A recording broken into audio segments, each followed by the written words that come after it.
안녕하세요. TTA 표준총괄팀입니다. 이 영상은 TTA에서 표준화를 추진 중이거나 표준화 활동에 참여하고자 하시는 분들께 단체 표준 작성 방법을 알려드리고자 제작하였습니다. 지금부터 TTA 표준 작성 방법 교육을 시작하겠습니다. 교육 전체의 목차입니다.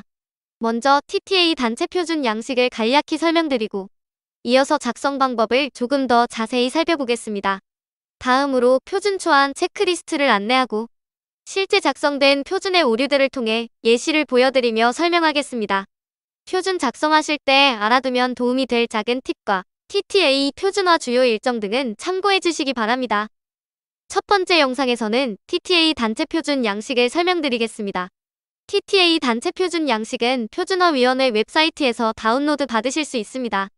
표준화 참여, 관련 문서 양식을 클릭하면 20번이 단체 표준 작성 양식입니다. TTA 단체 표준의 구성을 살펴보겠습니다. 공통적으로 7개의 항목으로 구성됩니다. 처음으로 표지, 다음이 속표지고요. 서문은 국문과 영문 두 가지로 작성합니다. 목차 다음에 표준의 본문이 시작됩니다. 본문 다음에는 부속서와 부록으로 구성됩니다. 국문 표준 양식을 설명해드리겠습니다. 실제 작성하실 때는 TTA 단체 표준 양식의 별지일을 사용해서 작성하면 되겠습니다. 이해 도모를 위해 작성 양식이 아닌 제정된 표준을 직접 보여드리면서 설명하겠습니다. 지난 23년 3월에 TTA 단체 표준 양식이 개정되었는데요. 주된 개정이 바로 표지였습니다. 컬러로 바뀌었습니다. 더 예뻐지지 않았나요? 표지에는 왼쪽 컬러 안에 영문으로 TTA 스탠다드가 쓰여 있고요. 이 부분은 기존의 글자였기 때문에 수정이 가능했었는데요. 개정하면서 이미지화해서 임의 수정이 불가능하도록 했습니다. 표지 가장 위에 표준의 종류를 기재합니다. 표준의 종류는 국문표준, 명문표준, 잠정표준, 기술보고서 4가지로 구분됩니다. 국문표준이므로 정보통신단체 표준 괄호 열고 국문표준으로 적으시면 됩니다. 표준 종류 아래로 표준번호를 기록합니다. 표준번호는 표준총회에서 표준이 제정될 때 부여되므로 처음 표준안을 작성하실 때에는 수정 없이 두시면 됩니다. 표준번호 오른쪽으로는 재개정일을 적습니다. 참고로 표준의 재개정일은 표준총회일입니다. 표준 제목은 국문과 영문으로 작성합니다. 이번 개정에서 표지만 글씨체가 바뀌었는데요. 돋은 폰트로 작성해 주셔야 합니다. 표지 다음으로 속표지입니다. 속표지에는 표준 초안 검토 및 표준안 심의위원회를 작성합니다. 그리고 표준 작성 공헌자를 기록합니다. 여기에는 과제 제안자, 표준 초안 에디터, 사무국 담당이 해당합니다. 공헌자 아래로 지식재산권 관련 사항인 저작권과 지식재산권 확약서 정보가 기재되고요. 가장 아래에는 발행 정보가 기재됩니다. 속표지에서 주의하셔야 할 부분은 공헌자를 적는 란입니다. 이 부분은 중요한 사항이라 먼저 설명드리고 넘어가겠습니다. 과제 제안은 다수의 이름으로 작성할 수 있습니다. 소속, 단체, 명수의 제한이 없습니다. 해당 과제에 참여하는 모든 사람의 이름을 적으실 수 있습니다. 단, 표준화위원회가 단독으로 제안하는 경우에는 위원회 명칭으로 작성합니다. 표준화 과제 제안 당시의 제안자와 일치해야 합니다. 처음 과제 제안하실 때 TTA 표준화위원회 웹사이트에 오셔서 표준 신규 과제를 제안하시게 되는데요. 제안된 과제는 운영위원회에서 표준과제로 채택이 됩니다. 그 기준으로 작성해야 합니다. 표준 초안 에디터에 대해 말씀드리겠습니다. 표준 초안 에디터는 표준 초안 작성을 위해서 프로젝트 그룹에서 정한 에디터를 말합니다. 에디터는 해당 프로젝트 그룹 등의 위원, 즉 표준화위원회 위원 중에서 선정해야 합니다. 위원이 되려면 TTA의 사업 참가자가 되셔야 합니다. TTA 사업 참가, 즉 회원사 가입 후에 표준화위원회에 속해 표준화 활동에 참여를 하시게 되는 것입니다. 예를 들어 설명드리면 실제 표준 작성에 참여하시는 분이 5명인데 그 중에 표준화위원회에 소속된 분이 한 분뿐이라면 그 분을 에디터에 기재하고 나머지 분들은 과제 제안에 적어주셔야 한다는 겁니다. 저희 규정상 해당 프로젝트 그룹 등의 위원만 에디터가 될 수 있으니 유의해 주시기 바랍니다. 또 에디터가 여러 명인 경우도 있을 텐데요. 그때는 주 에디터를 먼저 표기하시면 되겠습니다. 다음으로 서문입니다. 서문은 국문과 영문으로 작성합니다. 그리고 1부터 3까지 각각의 항목은 고정이며 임의로 수정하실 수 없습니다. 1. 표준의 목적 2. 주요 내용 요약 3. 인용 표준과의 비교 해당 사항을 모두 기재하시면 됩니다. TTA 표준을 작성할 때는 항목 번호 뒤에 마침표를 찍지 않습니다. 많은 분들이 헷갈려하는 부분이라서 먼저 말씀드립니다. 서문부터 머리말과 꼬리말이 기재되는데요. 머리말은 우측에 표준의 종류를 표기합니다. 꼬리말은 중앙에는 쪽번호를, 우측에는 표준번호를 기재합니다. 서문부터 목차까지는 로마자 소문자로 번호를 매기고 본문부터 부록까지는 숫자로 쪽번호를 매깁니다. 다음으로는 목차입니다. 목차의 1에서 4는 고정 항목으로 임의로 수정할 수 없습니다. 해당 사항이 없어도 삭제하지 않고 작성합니다. 목차는 항목 번호 2단계까지만 작성합니다. 5.1항 아래 5.1.1항이 있다고 하더라도 목차에는 5.1항까지만 작성하면 됩니다. 이제 본문이 시작됩니다. 목차에서 말씀드렸듯이 1 적용 범위부터 4, 약어까지는 고정 항목으로 수정할 수 없습니다. 4개 절은 내용이 없을 경우에 삭제하지 않고 양식을 그대로 두고 해당 사항 없음으로 기재합니다. 본문의 내용은 5절부터 시작합니다. 지금은 양식만 간략히 설명드리는 순서이므로 세부적인 작성 방법은 다음 영상에서 말씀드리겠습니다. 본문 다음에는 부속서가 위치합니다.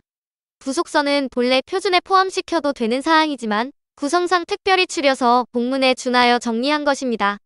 따라서 부속서와 제목 사이에 괄호 열고 본 부속서는 표준 내용의 일부임을 명시합니다. 만약 부속서에 내용이 없다면 양식을 삭제하고 목차에서도 삭제합니다. 표준의 가장 마지막은 부록입니다. 부록은 표준의 내용으로 규정하는 사항은 아니지만 보충하기 위해 작성하는 것입니다. 보충사항이라는 이해도 향상을 위해 부록번호와 제목 사이에 괄호 열고 본부록은 표준을 보충하기 위한 내용으로 표준의 일부는 아님을 명시합니다. 부록은 자유작성 부록과 필수작성 부록으로 나뉘는데요. 자유작성 부록은 에디터가 자유롭게 작성하는 사항으로 필수 부록보다 먼저 위치합니다. 필수작성 부록은 모두 6개입니다. 임의로 내용을 삭제하지 않고 6개 모두 작성합니다. 해당 사항이 없는 경우에는 해당 부록 부분에 해당 사항 없음으로 작성하고 내용과 목차를 삭제하지 않습니다. 다음으로는 영문표준 양식을 간단히 살펴보겠습니다. 영문표준은 국문표준과 동일한 양식인 별지 2를 사용합니다. 영문 역시 표지가 파란색 컬러로 바뀌었습니다.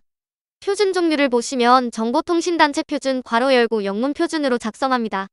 영문표준은 표준의 본문, 부속서, 부록 등의 전부 또는 일부를 영어로 작성한 표준입니다. 영문표준 대상 기준은 정보통신표준화 운영요령 별표 3에 나와 있는데요. 준용하는 국제 또는 국외 표준을 변경사항 없이 원문대로 기술한 경우나 준용표준의 채택기관 규정에 의해 번역이 금지된 경우 등 준용표준이 아닌 경우 국내 기술의 국제 표준화를 위해 영문으로 작성한 경우도 영문표준으로 작성할 수 있습니다. 대부분 영문 준용표준이라고 보시면 됩니다. 그렇기 때문에 TTA 저작권 문구를 확인해야 합니다. 해외 표준화기구에 따라 TTA 저작권 문구를 삭제해야 하는 경우도 있습니다. 예시로 보여드린 IEEE의 경우가 그렇습니다. 엣지 역시 TTA 저작권 문구는 삭제하고 해당 문구를 교체합니다. 두 기구의 경우는 운영요령 별표에 세부 작성 지침이 기록되어 있으니 참고해 주시면 되겠습니다. 그리고 표준화 기구별로 저작권 정책이 다를 수 있으니 해당 기구의 홈페이지나 관련 규정을 확인하시고 필요한 경우에는 해당 사무국이나 저희 총괄팀에 문의 후 작성하시면 되겠습니다. 영문표준 양식은 준용표준 기준으로 설명하겠습니다. 영문표준 역시 서문은 국문과 영문 두 가지 버전으로 작성합니다. 국문과 마찬가지로 1부터 3까지는 고정 필수이기 때문에 임의로 삭제하지 않습니다. 3 인용 표준과의 비교, 여기에 준용 표준 내용을 작성하면 됩니다. 3.1 인용 표준과의 관련성을 작성하시고 3.2 비교표도 작성해 주셔야 합니다. 영문 표준의 목차입니다. 목차는 준용 표준의 원문의 내용을 따라서 작성하시면 되겠습니다. 국문 표준의 경우 1 적용 범위에서 4 약어까지 고정이지만 영문 표준은 해당 준용 표준의 목차를 번역해서 작성하면 됩니다. 표기 형식은 TTA 단체 표준 작성 요령을 따르면 되는데 무슨 말씀이냐면 목차는 항목 번호 2단계까지 적는 등 국문 표준의 목차 적는 형식과 똑같이 작성하면 된다는 의미입니다. 목차 다음에는 본문인데요. 해당 준용 표준의 원문을 그대로 삽입하면 됩니다. 영문 표준도 필수 작성 부록은 삭제하지 않고 한글로 작성합니다. 다만 다시 1번 지식재산권 확약서 정보는 관련 문구를 확인해야 하는 경우도 있으니 주의해 주시기 바랍니다. 영문 표준의 부록 중에서 특히 중요한 것이 다시 5번 영문 표준 해설서입니다. 영문 준용 표준 관련해서 민원이 있었는데 이 해설서를 상세히 작성해달라는 거였습니다. 해설서에는 인용 표준의 절별로 내용을 요약해서 작성해야 합니다. 예시로 보여드린 내용도 잘된 예시는 아닐 수 있는데요. 이러한 내용을 설명한다. 이렇게 한 줄로 작성하기보다는 그래서 그 내용이 어떠한 것인지를 요약해서 적어주시면 좋습니다. 마지막으로 기술보고서 양식을 살펴보겠습니다. 지금까지 설명드린 국문표준과 영문표준은 TTA 단체표준 양식의 별지 2를 사용해서 작성했는데요. 기술보고서는 별지 2 양식을 사용해서 작성합니다. 올해 개정되면서 기술보고서 역시 표지가 컬러로 바뀌었습니다. 표준과 구분되게 붉은 계열로 되어 있고요. 기존에는 표지 제목에 괄호 열고 기술보고서를 명기하였으나 이제는 육안으로 바로 구분이 되기 때문에 제목 뒤에 기술보고서를 기재하지 않습니다. 기술보고서도 표준과 마찬가지로 과제 제안과 표준 초안 에디터 이 부분을 엄격하게 검토하고 있습니다. 그래서 표준에서 말씀드렸던 것처럼 과제 제안자는 누구나 될 수 있지만 에디터는 표준어위원회의 위원만 가능하다는 점 다시 한번 강조드립니다. 그리고 기술보고서는 속표지의 저작권 문구만 기재됩니다. 목차와 본문 작성의 내용과 방법은 표준과 동일합니다. 기술보고서의 필수 작성 부록은 4개입니다. 표준의 6개 필수 부록 중에서 지식재산권 확약서 정보와 연계 표준은 포함되지 않습니다. 필수 작성 부록에서 부록 번호와 제목 사이에 있는 괄호 안의 안내 문구와 다시 이 참고문헌이 있는 안내 문구는 마찬가지로 삭제하지 않습니다. 지금까지 간략하게 양식을 살펴보았는데요. 다음 영상에서는 단체 표준 작성 방법을 조금 더 세부적으로 설명드리겠습니다.